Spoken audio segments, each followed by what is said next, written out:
Donald Trump is having a psychotic meltdown this morning. He's making posts like this. Aced cognitive tests, Donald Trump 3. Former President Biden, former President Obama 0. That's what Donald Trump is posting. Then he posts this weird AI meme that says, CNN, Iran's Navy is strong. Meanwhile, in the bottom of the ocean. Then it's an AI image of Iran's Navy there. Okay, Donald, who controls the Strait of Hormuz? Then Donald Trump attacks James Tallarico, the Democratic candidate for the United States Senate seat in Texas after the corrupt Ken Paxton defeated Republican Senator John Cornyn. And Trump posts an image of Tallarico next to Alfred E. Newman. And then Donald Trump goes, the weak on crime, open borders Democrat can never be allowed to represent the great people of Texas. His values are the exact opposite, DJT. And then Stephen Miller's like, Tallarico is a transgender, everybody. He's transgender. I mean, that's where you're going with this. Just more culture wars, more demeaning, more divisiveness. And one of the reasons that Donald Trump is having a meltdown, he's being frozen out right now by world leaders. I mean, earlier this morning, a major announcement out of Canada. Canada says that it will be buying Saab's Global Eye early warning aircraft instead of Boeing's E-7 Wedgetail. By the way, joining NATO and doing that as well, marking a shift away from U.S. defense suppliers. Prime Minister Carney said the deal supports Canada's, quote, strategic autonomy, making sure that they're not dependent on the United States. Great work, Donald. You did it again. And here's what Prime Minister Carney said earlier this morning. Here, let's play this clip right here. Using that new framework, we're beginning to move ahead with ambitious major investments for our defense and security. And today, as part of our steadfast commitment to defend Canada and to protect our allies, I'm pleased to announce that Canada has entered into negotiations to procure Saab's airborne early warning and control aircraft. And all the MAGA Republicans have are their culture wars. You've got MAGA Republican chair Joe Grutters saying, ooh, Tallarico is Talafrico. He's Talafrico, everybody. He's vegan. He thinks God is non-binary. Okay, can we just talk about first off, none of that's true. You're a weird person. Like, you're weird and deranged for even saying these things. This is what the Republican Party has become. Oh, and by the way, Donald Trump likes to brag. Oh, my endorsements are so successful. Well, I mean, I guess in the primaries, you have all of these MAGA extremists. But when it comes to other than the primary races, Trump-endorsed candidates are 0 for 13 in the general election right now. And here is what the RNC chair just said moments ago. Here, play this clip. Because Talafrico is a creep, and he thinks he's a vegan. He thinks God is non-binary. He wants to mutilate children. He wants to put boys in girls' locker rooms. People are done with that. That's, if you looked at the autopsy the Democrats put out, it's simple. All those things and the fact that they are openly supporting communists and socialists. People don't want the United States Senate. Certainly the voters in Texas don't want that. And you've got MAGA Republicans like Congressmember Emmer, Trump sycophants, going out today and saying, you know, look, this midterm's about the economy. And we all know that Donald Trump's doing great with the economy. The American people are thriving right now. Here, let's play this clip. You're going to see the economy because this will, as James Carville once famously said, it's always been about the economy, stupid. It's going to be about the economy again. And what Republicans did with Donald Trump's leadership a year ago is causing in billions of dollars to be invested in our economy right now. And you're going to see that start to have a real impact towards the end of the summer and early fall. And with that, I like our chances in the midterm. That's great. And then you've got MAGA Republican, again, Congressmember Tom Emmer, saying, look, Donald Trump's initiative to give a $1.8 billion slush fund to January 6th insurrectionists, that's great. These people need a cause of action because the government was weaponized against them, and now they're given a cause of action. Hey, Emmer, you know what the cause of action is? We have something called courts, and people can file claims in courts. You know why they can't file claims in courts, Mr. Emmer? Because they pled guilty to like seditious conspiracy, or they were found guilty by jurors for their very serious felonies in attacking police officers. So they can't bring affirmative lawsuits when they're freaking felons. But this is what MAGA's doing this morning. Here, play this clip. American citizens who have been targeted by their own government having a recourse, a cause of action. And I think members who are opposing it right now or want more information, it came so sudden. Again, we wouldn't have been here but for what Democrats did to defund police, federal police at the federal level. We're here because that's what they did. This was added at the last minute. Todd Blanche is going to answer some questions.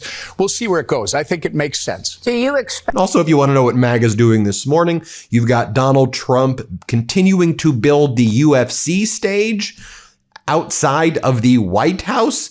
Take a look at this angle. Take a look at this angle. I mean, how utterly pathetic. And just think about it. While this is Donald Trump's focus, posting about, I've won more cognitive exams than Obama and Biden. What are actual world leaders doing? Well, Prime Minister of Canada, the leader of Sweden. Here's what they're talking about as well. Carney. Canada has entered into negotiations to procure Saab's airborne early warning system. The new system will help Canadian armed forces to detect and deter threats across the Arctic and support more than 3,000 Canadian jobs from skilled trades to engineering and tech. Ulf Kristersson, leader of Sweden. Canada has decided to move forward with the Saab Global Eye as its new airborne capability for airborne early warning and control. I look forward to welcoming Canada into the Global Eye family. Global Eye is a highly modern and capable system that now has earned the trust of a fourth country in addition to Sweden, France, and the UAE. By operating Global Eye, Canada strengthens its ability to safeguard their sovereignty while contributing to NATO's collective defense, including being a vital asset for surveillance and control of the Arctic region. As the Global Eye is based on the Canadian Bombardier Global 6500 platform, the Global Eye is already creating jobs in Canada and working with Canadian supply chain. This decision ties our two nations even closer together. So while Donald Trump is ripping apart relationships that the United States has with allies and former allies, other countries have moved on. Or also this morning, Iran's media announced a deal framework with the Trump regime. And so the way Donald Trump announces, here's the framework. This is what Iran said this morning. Iranian state media announced initial details of the Memorandum of Understanding for the U.S.-Iran peace deal. Initial details of the deal per Iran. U.S. military forces withdraw from the vicinity of Iran. The U.S. Navy lifts its blockade of the Strait of Hormuz. Iran has committed to restoring the number of commercial transit ships through the Strait of Hormuz to pre-war levels within 1 month. Iranian state media says military vessels by the United States are not included in this draft agreement. U.S. Navy vessels can't go into the Strait of Hormuz. The management and routing of ship traffic through the Strait of Hormuz will be handled by Iran in cooperation with Oman. If a final deal is reached within 60 days, this agreement will be approved in the form of a binding UN Security Council resolution. On this news, oil prices dropped. But then the Trump regime says the report from Iranian-controlled media is not true, and the MOU they released is a complete fabrication. Nobody should believe what Iranian state media is putting out. Facts matter. Actually, nobody should believe what American regime media has been putting out lately, which has been regurgitating Trump like some stenographer, and it's been lie after lie. Just being candid, these terms right here, I don't see included in it sanctions relief, which Iran wanted, which if the sanctions relief was dropped, that would actually be a massive concession. And frankly, there's nothing in the terms that I just read that seem at all controversial or outside what all of the Middle East countries that were on the conference call with Donald Trump over the weekend claimed the terms of the deal was. And so yet again, Donald Trump cannot do a deal to do, for his life at this point. I mean, this guy is incapable of making any deal because these terms, how are you going to get better terms at this point than this based on the fact that the Trump regime lost the war by not achieving any of its objectives? Iran controls the Strait of Hormuz. You don't control it, Donald. If you did, then ships would be leaving. So what are you going to do? You're going to have to make some concessions. You said you were going to wipe out the regime.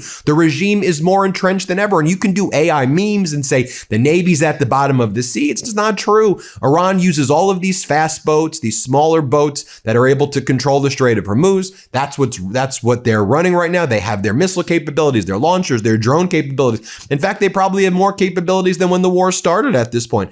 But here's what American regime media says. This is from state regime media Fox. You can see for yourself. Play this clip. New this hour, Iran's state TV is putting out what it claims is a draft of the initial framework with the U.S. Now, there are a number of points in here that appear to be very out of step with a lot of the U.S. red lines. So take this information with a very large grain of salt. But Iran is claiming that the memorandum of understanding would have the U.S. withdraw forces and lift the naval blockade in exchange for Iran restoring commercial traffic through the Strait of Hormuz within a month, with all ship traffic managed by Iran. They further claim if a deal is reached, it would become binding with a UN Security Council resolution.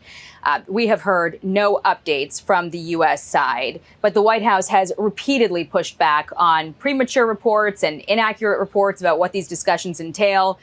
This is new from Iran today, so likely we'll hear some response from the White House. But today the president is set to meet with his cabinet to discuss all of this after scrapping plans to convene at Camp David due to bad weather, the same place where he convened his cabinet last year just before bombing Iran's nuclear sites. The stakes are very high. Iran accused the U.S. of a grave violation of the ceasefire after CENTCOM carried out what it described as defensive strikes on missile launch sites and Iranian boats trying to lay mines. Iran vowed to respond, and all of this was just days after the president announced a deal to end the war was largely negotiated. Iran is demanding, apparently, $24 billion in frozen funds to agree to all of this, prompting concern from lawmakers about emboldening Iran and also prompting a response from President Trump, who's pushing back against anyone who doubts his ability to make a good deal. Last night, Vice President Vance spoke to NBC about these negotiations in a call. He described himself as extremely hopeful, but said, quote, "I think the more difficult question is whether they agree to the kind of enforcement mechanism, the kind of monitoring mechanism that gives us confidence they won't violate the deal in the future." So the president's cabinet meeting is set for 11 a.m., and we do expect to see the president on camera. But as I noted at the beginning, the world is moving on. Here you have the Sultan of Oman, Haitham bin Tariq, signing an executive decree ordering Oman to increase its volume of trade and economic relations with Iran, Iranian state TV reports. Oman has replaced the heads of some of its bank branches to expedite transactions with Iranian traders, according to the IRGC-affiliated Fars News. So Oman, which was serving as a mediator initially between the Trump regime and Iran, Oman is now saying, you know what, we're moving closer with Iran. There's a new world order that is forming, and the Middle East is preparing for China basically being the security guarantor in a new security architecture, with America being pushed out. That's what's actually happening in the world right now. If people just, if the Trump regime doesn't see it coming, but this is what's happening. You know this from watching the MeidasTouch network. Iranian President Pezeshkian was briefing the Prime Minister Sharif during a phone call on recent talks held by Iranian officials in Qatar. There's a lot of developments that are happening right now that at this point, Americans, the Trump regime has lost the plot. The world's moved on, and they are forming these indelible bonds that sideline the United States. And, Donald Trump, what was his big announcement before invading Iran? The Board of Peace. As we talked about earlier this morning, and the Financial Times exclusively reported, 4 months after its establishment, the Board of Peace that Donald Trump said that he was creating has no money from donors. Zero. There's zero money that went into the Board of Peace at this point. $0 in its fund. Everything that Trump does is a failure, including ripping to shreds the United States' involvement in world health. The U.S. destroyed its Ebola prevention units. The United States pulled out of the World Health Organization.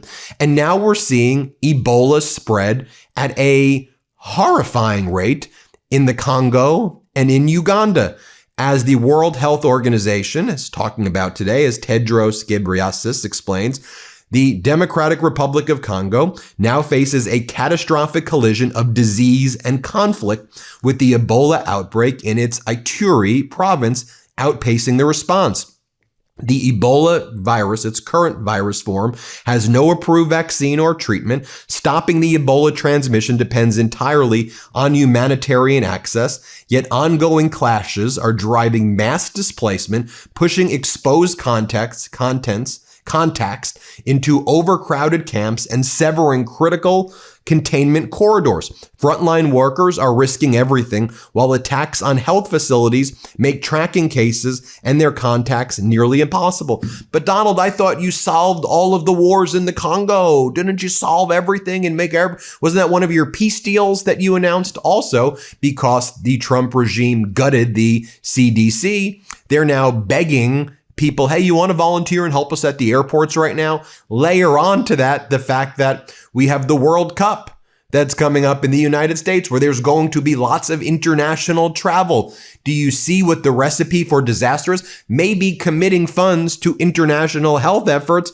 was something that we should have been focusing on in general, instead of Freedom 250, Donald Trump's concert that he will be throwing after the UFC will feature CNC Music Factory, Vanilla Ice, Milli Vanilli, Flo Rida, Bret Michaels. As our editor-in-chief, Ron Filipkowski, says, very iconic stuff right there. That's what we got for you this morning. We'll keep you posted. Cabinet meetings coming up that I'm going to cover shortly. Hit subscribe. Let's get to 7 million subscribers. Thanks for watching, everybody. Want to stay plugged in? Become a subscriber to our Substack at MeidasPlus.com. You'll get daily recaps from Ron Filipkowski, ad-free episodes of our podcast, and more exclusive content only available at MeidasPlus.com.